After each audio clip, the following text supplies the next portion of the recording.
Hi guys, good morning. I wanted to get on here and talk a little bit about the Daniel Smith watercolors that I had ordered, and then I went ahead and returned them when I was questioning some other artists about how they liked them on Facebook, and a lot of them said that they were really good watercolors. They were top of the line, and I was just so excited to receive them in the mail from Dick Blick. And when I received them, I swatched them. I took them out, squeezed them out the tube a little bit, and they were very sticky, which I'm not used to with the acrylic paints.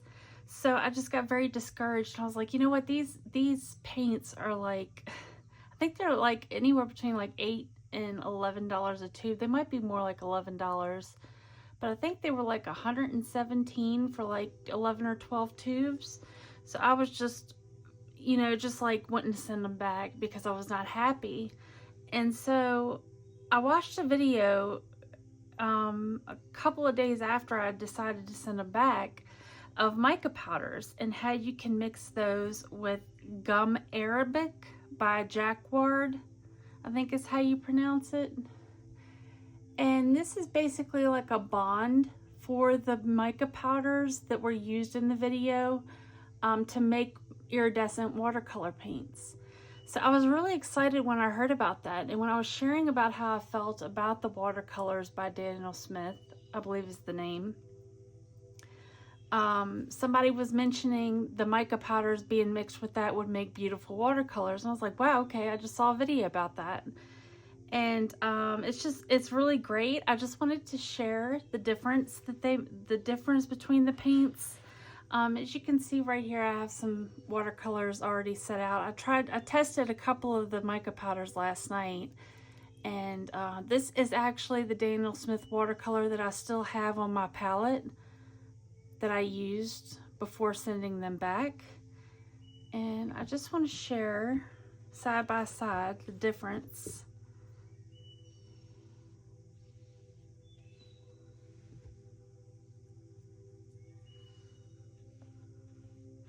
And what I would do is let this dry and go over it, because I hear that watercolor is done in layers. Like I said, I'm not familiar with watercolor, and I have so many palettes that I need to use that were quite a bit of money, and I just can't find myself to use them because it's like being a beginner at something. If you're very skilled at something and you put so much time into learning a certain medium like acrylic, it's hard for you to step away from that and learn something new. So anyways, I'm unsure what color this is, but as you can see, it's very watered down. Now, I do know that, I can't tell if I'm recording that or not. Yeah, it's very watered down, and it doesn't have much shimmer, but I will be honest, this has been in the palette for close to 2 weeks maybe. So what I'm going to do is I'm going to share with you how to mix your bonding. It says finest grade of pure S. I don't even know how to pronounce that. So, but anyway, it's a binder medium for a variety of applications. Use with water and Pearl X or other dry pigments to make your own transparent watercolor washes, stamping, and calligraphy inks for use on paper, wood, or surface that will not be washed.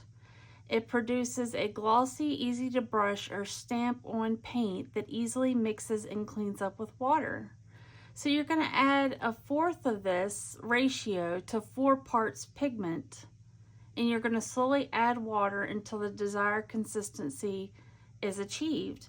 So I'm going to go ahead and show you how I mix this. Get a clean palette here, and we're going to do this again. I'll probably edit this out just because of the, you know, making my own mistakes here. So anyway, I had to edit out the last mix that I made with the Arabic powder and the mica powders because I applied it, I was mixing it over top of a green color that was not iridescent, and it wasn't really doing justice for how beautiful it is. So there is the bonding powder, and then what I'm going to do is use this color here, this purple. And you can see how very little bit I need to use here. I mean, it's very little bit compared to what's in the containers. So you'll get a lot of use out of these. Probably a lot more than if you bought the tubes of watercolor, in my opinion. And I'm not putting down that brand at all. Apparently they're a very loved company, but I just was not a fan. So you're gonna add a little bit of water to this until you get it the consistency you're happy with. Like I said, I'm used to using acrylic paint, so I like a thicker paint, but you can definitely add more water and thin it out if you'd like. And I'll show you what that looks like. So yeah. Okay. Oh my goodness, that is so pretty. And what I love about that bonding powder is it doesn't look very glazy or glossy or streaky. It's very smooth. And I just love the consistency of it. So I'm gonna water this down so you can see what it looks like if it's a lot lighter, like more like a watercolor.